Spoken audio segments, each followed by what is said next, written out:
चाणक्य की आवाज news channel पर मैं भानवी मिश्रा। पेश है खबर लखनऊ से। जनता का हित सरकार की सर्वोच्च प्राथमिकता।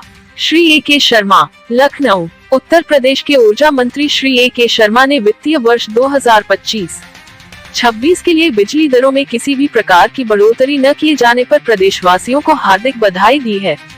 उन्होंने कहा कि यह निर्णय प्रदेश सरकार की जन केंद्रित नीतियों और उपभोक्ता हितों के प्रति प्रतिबद्धता को दर्शाता है।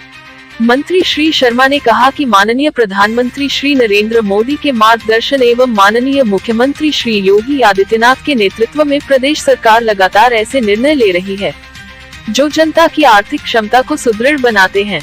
उन्होंने ये भी उल्लेख किया कि पिछले कई वर्षों में सरकार ने विद्युत क्षेत्र में बड़े सुधार किए हैं, जिसका सीधा लाभ उपभोक्ताओं तक पहुंच रहा है।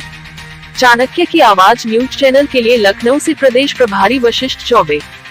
जी, बहुत ही आनंद का विषय है और मैं अपने उत्तर प्रदेश के सभी विद्युत उपभोक्ताओं को बहुत बहुत बधाई दूंगा कि लगातार 6वें साल भी हमारी बिजली की दरें जो है वो स्थिर हम लोग रख रहे हैं। 6 साल में दुनिया का कोई ऐसा सामान नहीं होगा, कोई ऐसी सेवा नहीं होगी जिसकी कीमत में वृद्धि न हुई हो, लेकिन हम लोगों ने लगातार 6वें साल बिजली की दरें यथावत रखी है। कोई भी 1 रुपए की भी 1 पैसे की भी वृद्धि हम लोग नहीं कर रहे हैं। मैं जहाँ एक तरफ अपने विद्युत कर्मियों को शाबाशी दूंगा कि उनके प्रबंधन के चलते हम ये कर पा रहे हैं, वहीं राज्य की जनता को बहुत बहुत बधाई भी देता हूँ कि हम लोग उन्हीं के आशीर्वाद से ऐसा करने में सफल हुए हैं। बिजली की जो दरें हैं वो यथावत है 6 साल से। इतना ही नहीं, हम देश के पहले राज्य ऐसे होंगे जिसमें 6 साल से कोई वृद्धि नहीं हुई।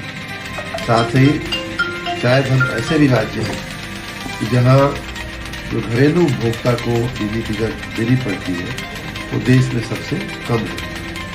इस बार का ये निर्णय हुआ है यथावत रखने का, उसमें 6 साल में वृद्धि नहीं हुई है। इतना ही नहीं, कुछ चीज़ों में तो हम लोगों ने दरों को और कम भी किया है। जैसे क्लास सब्सिडी का जो हमारा रेट होता है उसमें रैशनलाइजेशन भी किया गया है और कई मामलों में उनकी दरें कम भी की गई है। उसी तरह से ग्रीन एनर्जी टैरिफ होता है जो बड़ी कंपनियां, कमर्शियल वेंचर्स को अपनी प्रोडक्ट को विदेशों में बेचने के लिए ग्रीन एनर्जी के उपयोग का उनको एक कमिटमेंट होता है, सर्टिफिकेशन होता है। वो लेने के लिए उन्हें ग्रीन एनर्जी खरीदनी पड़ती है, कुछ कोटा होता है।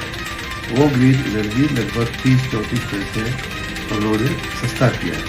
इतना ही नहीं, अब हम लोगों ने ये भी अलाउ किया है कि लो वोल्टेज वाले जो कस्टमर हैं वो भी अगर ग्रीन एनर्जी से प्रभावित होकर के ग्रीन एनर्जी अगर उपयोग करना चाहते हैं तो उनके लिए भी हमने दरें निर्धारित कर दिया है। तो इस प्रकार न सिर्फ हम यथावत रख रहे हैं बिजली की दरों को, न सिर्फ अब सस्ती रख रहे हैं, बल्कि भविष्य की जो बातें हैं जैसे क्लाइमेट चेंज और इस तरह की जो खतरे हैं उनको भी मिटिगेट करने के लिए हम लोगों ने बिजली की दरों को और भी, ग्रीन एनर्जी की दरों को और भी कम भी किया है। यथावत भी रखा ज़्यादातर और कुछ हद तक कम किया।